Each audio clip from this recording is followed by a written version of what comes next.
Imagine you're sitting behind the wheel of a meticulously engineered $1 million Ferrari. I mean, we are talking about a machine with a V12 engine, flawless aerodynamics, custom leather interior, the works. Yeah, an absolute powerhouse. Right. And you are at the starting line of a massive race. You've prepped for months for this. Your foot is hovering over the accelerator. But just as the light is about to turn green, a single tiny piece of dust drifts across the car's front bumper. Okay. And the proximity sensor glitches. It reads that tiny speck of dust as a massive concrete wall 3 inches in front of the hood. What happens to the car? Oh, the internal computer takes over immediately. I mean, it completely overrides the driver, cuts the fuel line, and just engages the emergency brake. The engine stalls out completely. The engine stalls out. And it really doesn't matter that you have like 800 horsepower at your disposal. Oh, not at all. It doesn't matter how good of a driver you are because the sensor said, danger, you are not going anywhere. You're just sitting there, totally paralyzed at the starting line. Yeah, just... And so we're using this sports car as a metaphor today because this exact mechanism is happening inside your brain. I mean, we've built skyscrapers that touch the clouds, right? We've split the atom. We put rovers on Mars. It's incredible what we can do. But yet the single most terrifying thing for most of us, the thing that triggers our internal emergency brake, is the prospect of another human being looking at us and just saying, no. Yeah, the absolute dread of rejection. It's arguably the most universal vulnerability we share as a species, to be honest. It really is an internal terror. You spend 6 months building a project proposal, or you step up to a microphone at an industry conference, or maybe you just pitch a new idea to your spouse. Right, in everyday life. Exactly.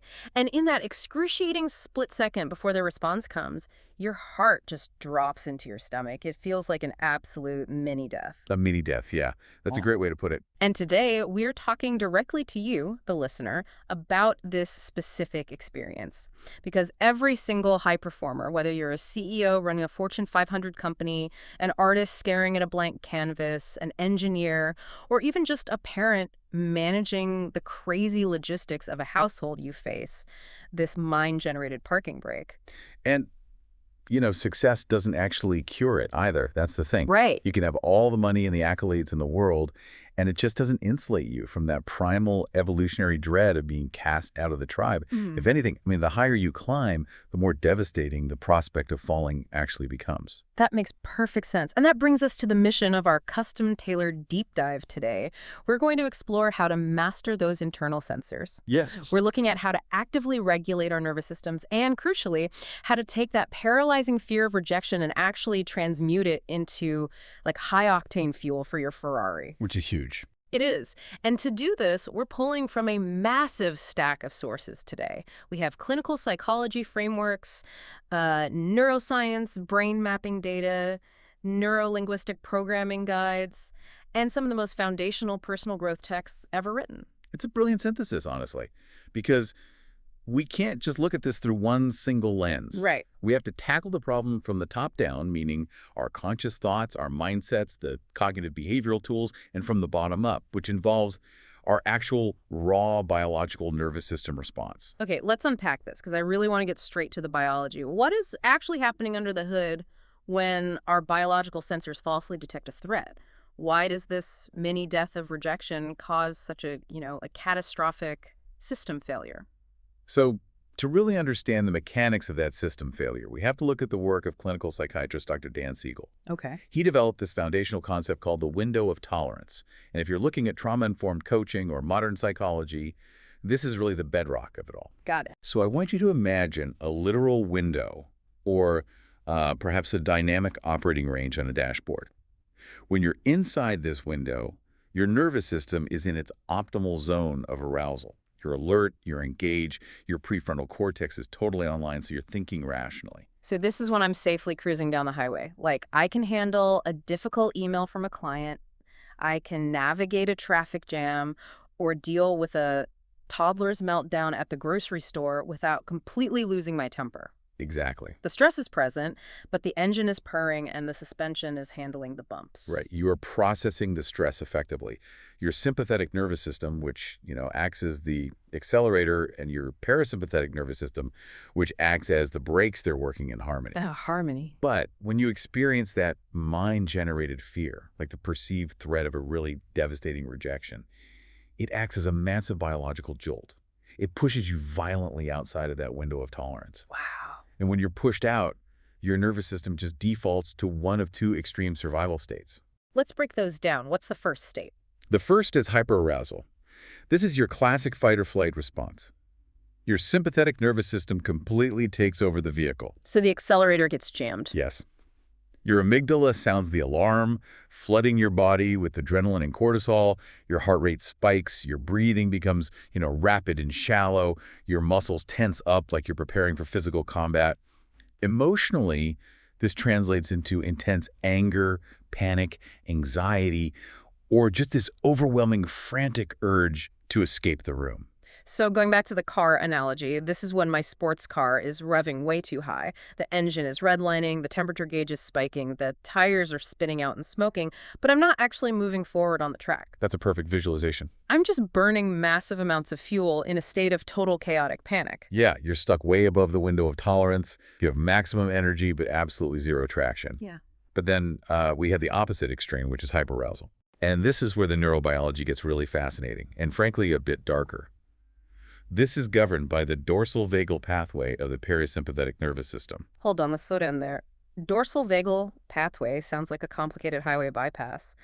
What is that actually doing in my body? How is that different from just, being exhausted after a long day? Oh, it is vastly different from normal fatigue. So the vagus nerve is a major cranial nerve that kind of wanders through your body, regulating your heart, lungs, and digestive tract. Right. The dorsal branch of this nerve is an incredibly ancient, primitive evolutionary pathway. I mean, we share it with reptiles. Wait, really? Reptile? Yeah. When a threat feels so overwhelmingly massive that your brain decides fighting is impossible and running away is just futile, this dorsal vagal pathway activates and slams on the absolute emergency brakes. Wow. It initiates a freeze or fawn response.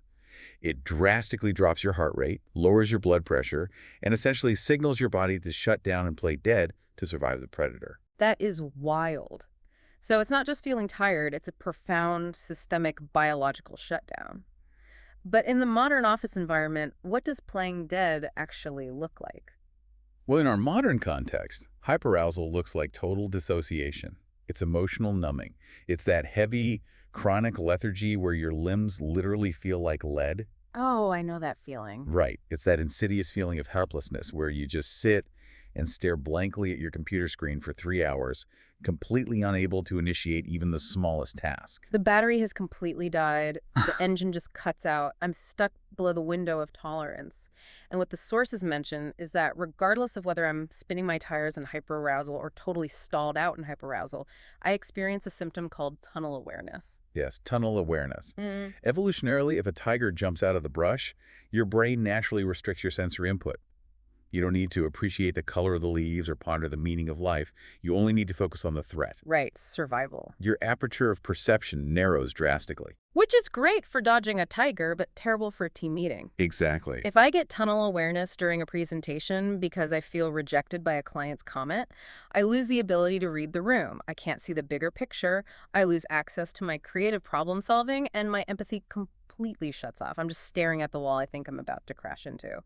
Yeah, you're purely in survival mode. You can't negotiate or innovate when your biology thinks it's about to be eaten. But the sources do provide us with a highly specific somatic antidote to this, known as open awareness, or OA. I have to say, I'm inherently a bit skeptical of this. When I hear open awareness, it sounds like someone telling me to just think happy thoughts or be mindful while my car is actively on fire. How does this actually get my nervous system back into the optimal zone? Look, your skepticism is totally warranted because the wellness industry often waters these concepts down so much. They really do. But open awareness isn't a cognitive trick.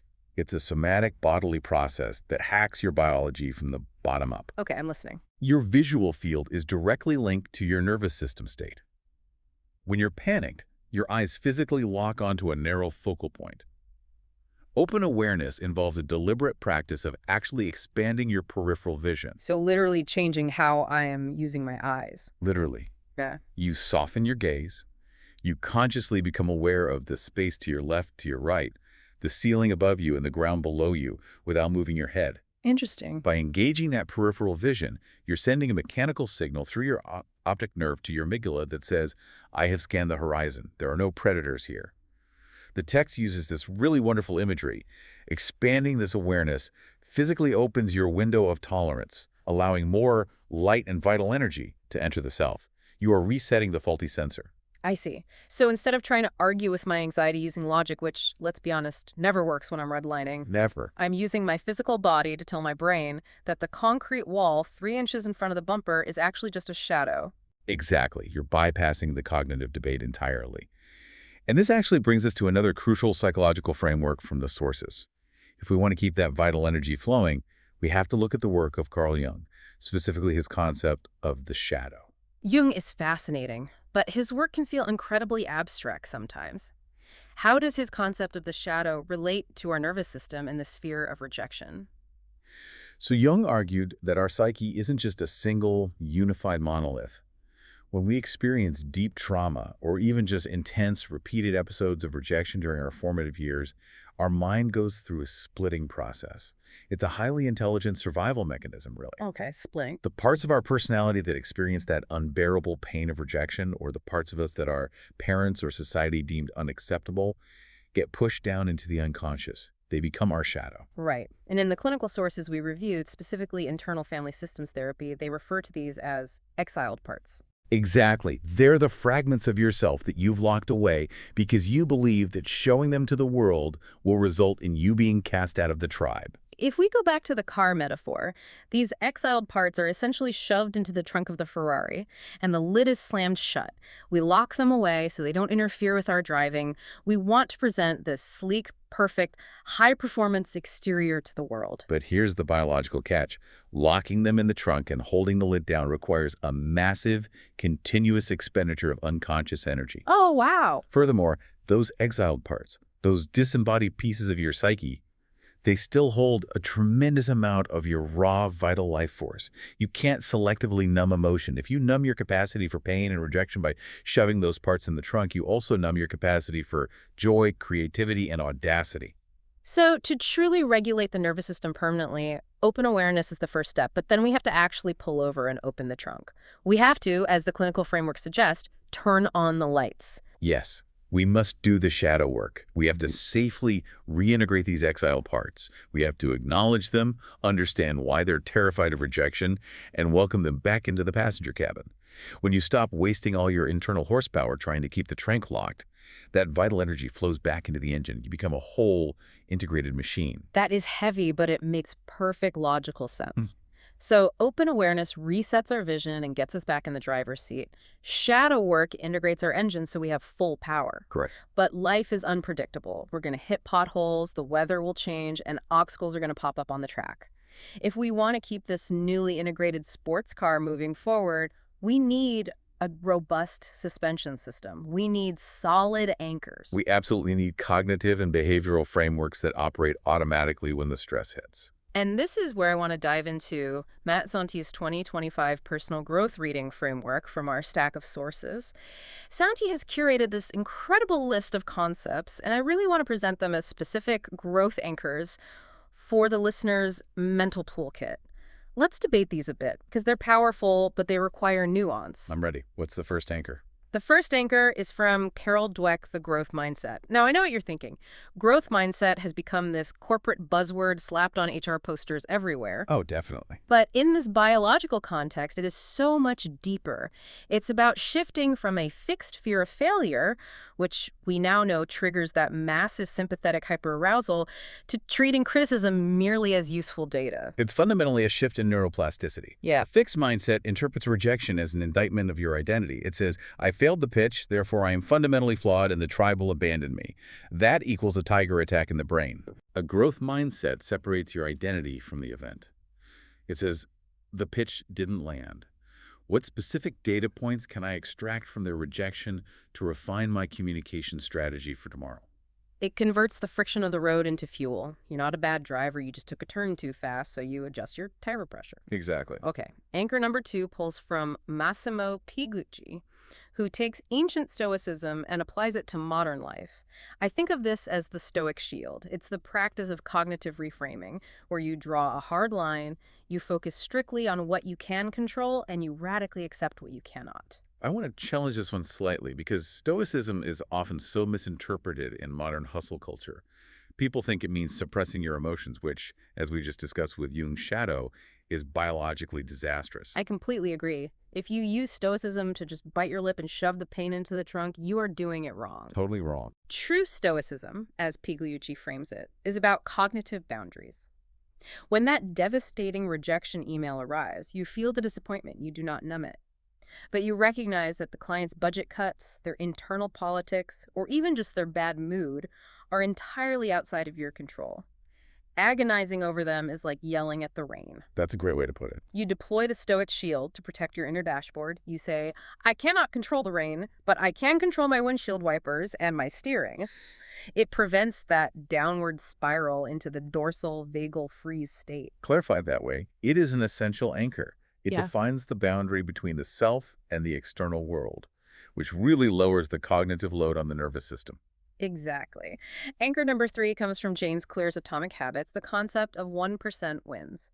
Now, I want to apply this specifically to people who are stuck in that hyperarousal freeze state where they're playing dead at their desk. Yeah, the dissociation. When you're terrified of failing a massive project, starting it feels like trying to push a stalled 3-ton Ferrari up a steep hill by yourself. The brain looks at the energy required, predicts a high probability of failure and rejection, and the dorsal vagal nerve shuts you down. Right. So Clear's framework suggests using micro habits to dramatically lower the activation energy. This is a physics term. You do not set out to write the 50-page report. You tell yourself you're just going to open a blank document and type one single sentence. That is a 1% win. And neurologically, how does that bypass the parking brake? Because the action is so incredibly small, your amygdala doesn't register it as a threat. Writing one sentence is not dangerous, but once you do it, you get a tiny hit of dopamine. The basal ganglia in your brain, which manages habit formation and task initiation, recognizes that you are in motion, you've overcome static friction. Suddenly the wheels are inching forward, and typing the second sentence requires vastly less energy than the first. It's brilliant because it works with the brain's risk assessment software rather than fighting it. And finally, anchor number 4, from Ali Abdal, Joy as a Strategy. We have this pervasive cultural narrative that high performance requires a grueling, teeth-gritting, miserable grind. But Abdal connects work directly to intrinsic rewards. He argues that productivity actually soars when the process itself feels good. But what if the work just objectively sucks? What if you're auditing a spreadsheet for 12 hours? That is the challenge. Joy as a strategy doesn't mean the task itself is a party. It means gamifying the process or connecting it to a deeper purpose.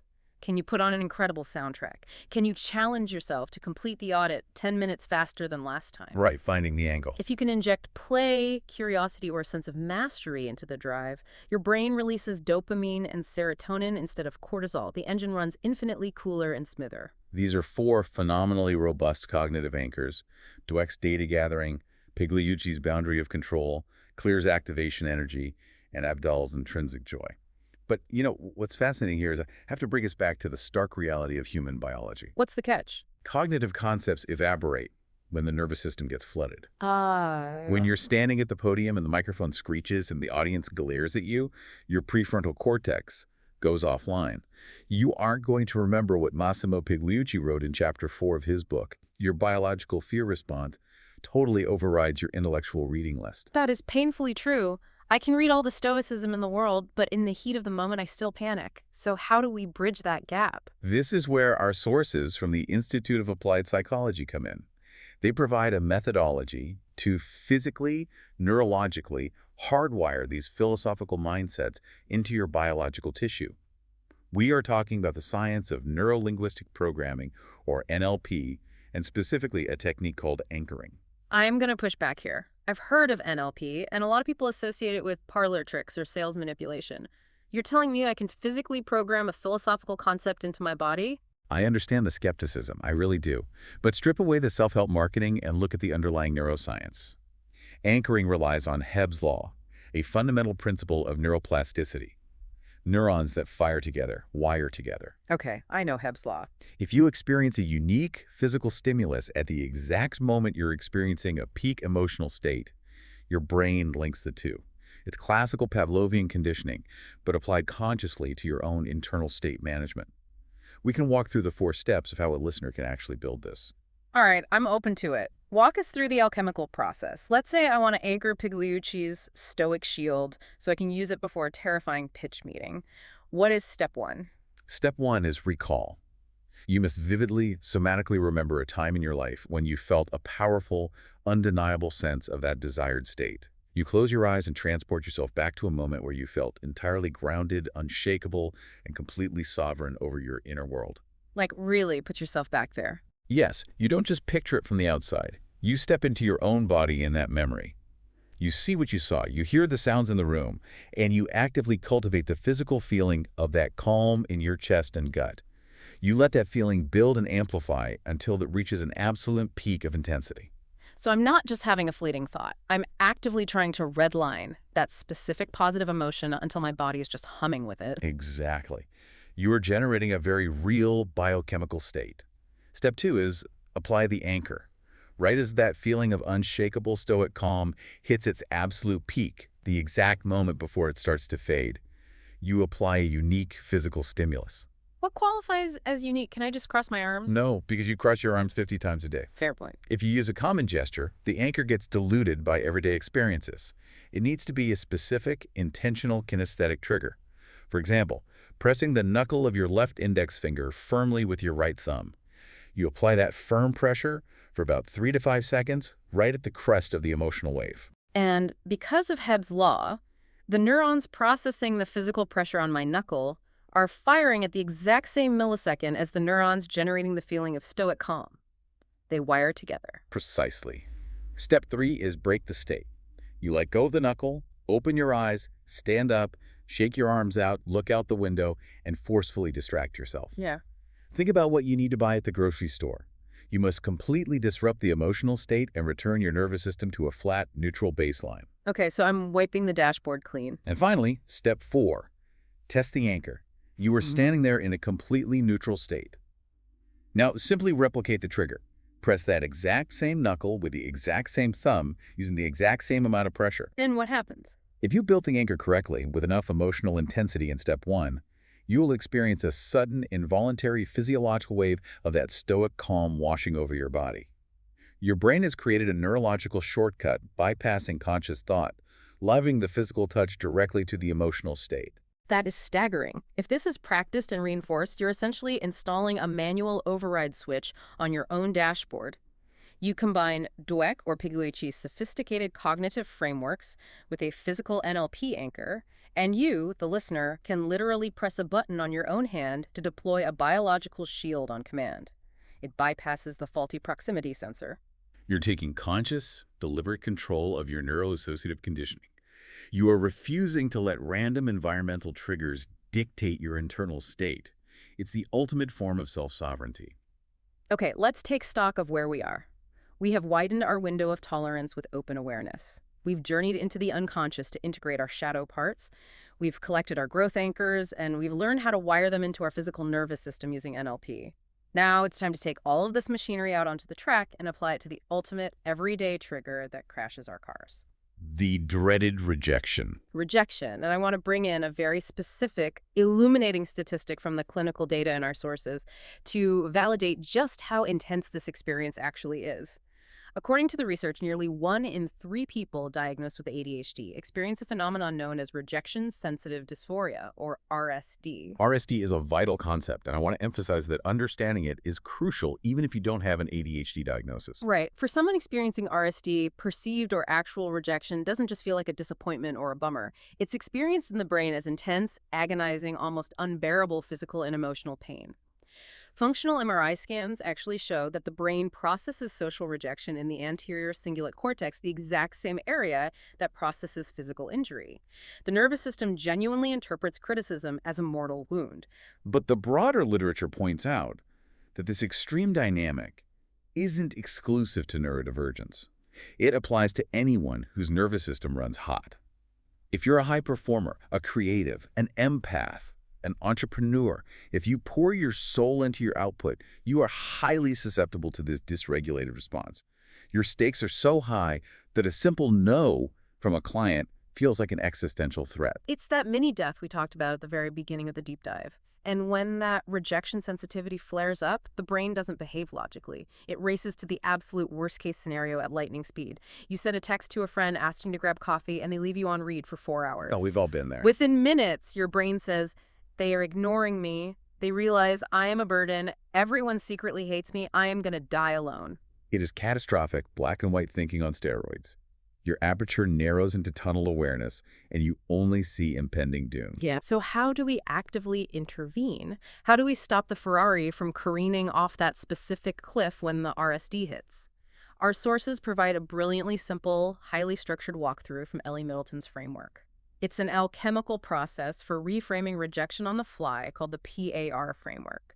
PAR, problem, action, result. Let's break down this actionable alchemy step by step, because this is the cognitive wrench the listener can use the moment they feel that rejection panic setting in. The first step is P for problem, but a more accurate term in CBT is identifying the specific thought. You have to pull the car over. You can't fix the engine while you're doing 90 down the highway. Correct. You stop and you name the negative spiraling thought that is causing the distress. You have to take the shadowy, vague terror that everything is ruined and pin it down into a specific sentence. Like what? Let's use a professional example. You double booked a crucial meeting with your biggest client and your boss, and you just realized your mistake. The RSD spikes. The problem thought might be, I am completely incompetent, my boss thinks I am an idiot, and I'm going to be fired by the end of the day. You get the thought out of the echo chamber of your head and write it down on paper. The moment you write it down, it loses a fraction of its power because you can finally look at it objectively. Then we move to A for action, which is all about evaluating the evidence. This is where you step into the role of a ruthless prosecuting attorney cross-examining your own brain. You look at that written thought and ask, what actual concrete, undeniable proof do I have to support this? When you force your brain to look for hard evidence that you are entirely incompetent and about to be fired over a scheduling error, the evidence usually crumbles. You realize that you just successfully delivered a massive project last week. You realize your performance reviews have been stellar. You realize that scheduling software glitches all the time. You realize the sensor is malfunctioning. The concrete wall does not exist. Which leads us to the final step, R for result. This is where you formulate the opposite. You construct an alternative, positive thought that is logically just as plausible, if not far more plausible, than the catastrophic one. For instance, I am a highly capable professional who made a simple administrative error, and my boss values my overall contributions. But you don't stop at just reciting the affirmation. You must actively hunt for the concrete evidence supporting that new reality. You stack the evidence for the positive outcome. You remember that your boss literally commended your attention to detail yesterday. You recall another colleague making a similar mistake last month, and everyone just laughed it off. By doing this, you are actively carving a new neural pathway. You are steering the car away from the catastrophic spiral and toward a grounded, realistic assessment. You're using structured logic to pry open your window of tolerance. It's cognitive alchemy. You're taking the raw lead of panic and transmuting it into the gold of rational self-assurance. Here's where it gets really interesting, actually. Speaking of transmutation, this is the perfect bridge to our final major concept. We've been discussing modern cognitive behavioral approaches and neurobiology, but our sources also bridge these modern frameworks with one of the most foundational texts in the history of personal development. Napoleon Hill's Think and Grow Rich, published nearly a century ago. It is a text that was decades ahead of its time in its understanding of the subconscious mind and human drives. Hill spent decades studying the most successful people of his era, and he identified 7 basic fears that plague humanity and stall out our progress. He categorized things like the fear of poverty, the fear of criticism, the fear of ill health, loss of love, old age, and death. And Hill gave this very stark warning. He stated that fear is entirely, fundamentally incompatible with faith, or what we would call unshakable self-belief and purpose. They cannot occupy the same space in the mind. One will always drive the other out. Exactly. But Hill makes a crucial distinction that illuminates the difference between healthy, life-preserving biological energy and the toxic mind-generated fear we've been talking about all day. And I want to use a slightly humorous thought experiment to separate the two. Let's talk about the 800-pound silverback gorilla. Let's hear it. Imagine you're sitting at your desk drafting an email. Suddenly, the wall of your office shatters, and a literal roaring 800-pound silverback gorilla charges into the room. Your biological fear response kicks in within milliseconds. Instantly, your sympathetic nervous system floods your veins with adrenaline, your pupils dilate, blood rushes to your limbs, and you dive out the window to save your life. That is a healthy fear. That is your Ferrari's engine and warning sensors doing exactly what millions of years of evolution designed them to do, keep you alive in the face of a physical predator. The sensor correctly identified a massive, lethal threat. But let's look at mind-generated fear. The fear of rejection, the fear of criticism, the fear of hitting send on that project proposal. That scenario is like sitting perfectly safe in your climate-controlled office, entirely alone, but you're physically paralyzed, sweating, and unable to click send because your brain is vividly hallucinating that an 800-pound gorilla might be hiding inside the email server, ready to jump out and destroy your life if you share your idea. You are generating the exact same physiological panic. Yeah. The cortisol, the heart rate spike, the tunnel awareness, but there is no gorilla. It's a phantom. It's a completely mind-generated illusion that sabotages your potential. And Napoleon Hill recognized that we have to figure out what to do with these intense, primal biological energies so they don't curdle into phantom fears. He proposed a mechanism that sounds a bit archaic today, but the underlying psychology is incredibly sound. He called it the mystery of sex transmutation. The terminology is definitely of its era, but we should unpack the psychological principle, because it's essentially about the sublimation of biological drives. Right. Let's strip away the 1930s language. Hill was analyzing the most intense, primal, overriding biological drive that humans possess, the mating drive.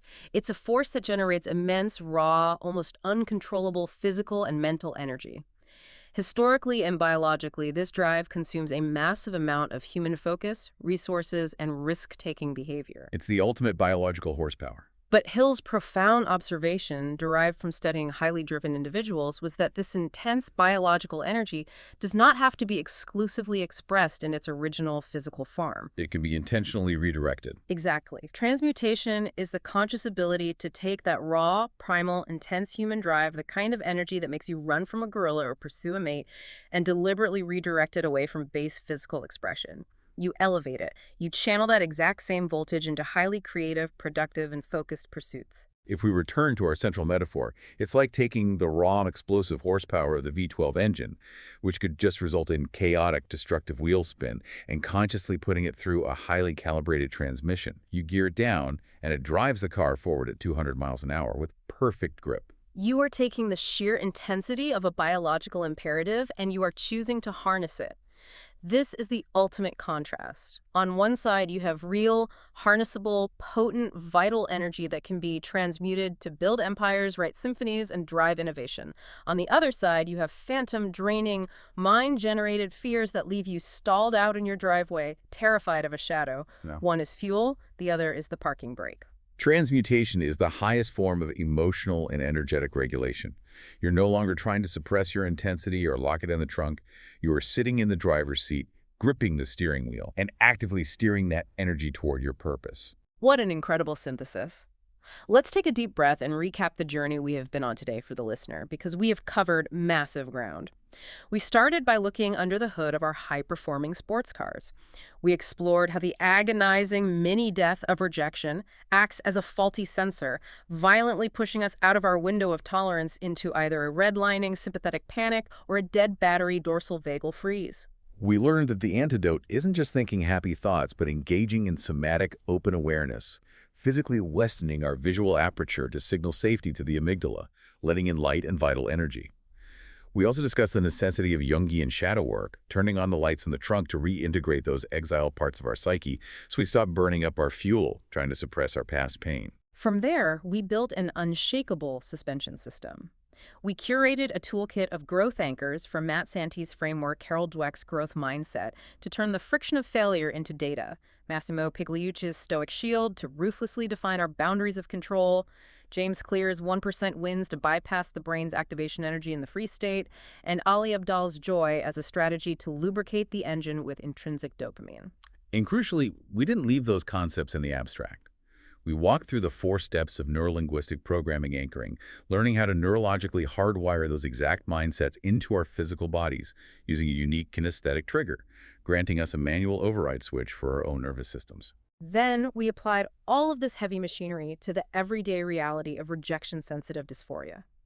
We used Ellie Middleton's actionable alchemy, the PAR framework, to pull the car over and rationally cross-examine our catastrophic thoughts, forcing our brains to find evidence for positive outcomes. And finally, we contrasted the phantom, paralyzing illusion of mind-generated gorillas with the potent, harnessable reality of raw biological energy, exploring Napoleon Hill's concept of transmutation to turn fear into unstoppable drive. It is a comprehensive blueprint for internal sovereignty. So how do we synthesize all of this into one final, undeniable strategy for the listener to take into their week?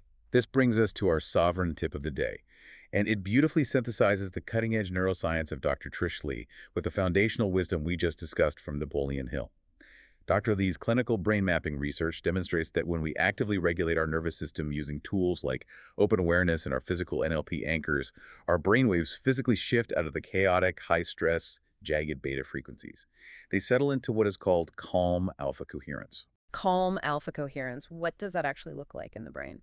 It is a measurable, rhythmic, highly efficient brain state. The different hemispheres of the brain are communicating seamlessly. You are profoundly relaxed, yet entirely alert and receptive. Now, pair that biological state with Napoleon Hill's ultimate directive. He preached the absolute necessity of having a definite chief aim. This is your singular, burning life purpose that organizes every action you take. It's the ultimate destination plugged into the sports car's GPS. Precisely. So the sovereign tip is this alpha state reprogramming. You cannot effectively program your GPS while your car is spinning out of control on the ice. You must first use your somatic tools to regulate your nervous system into that state of calm alpha coherence.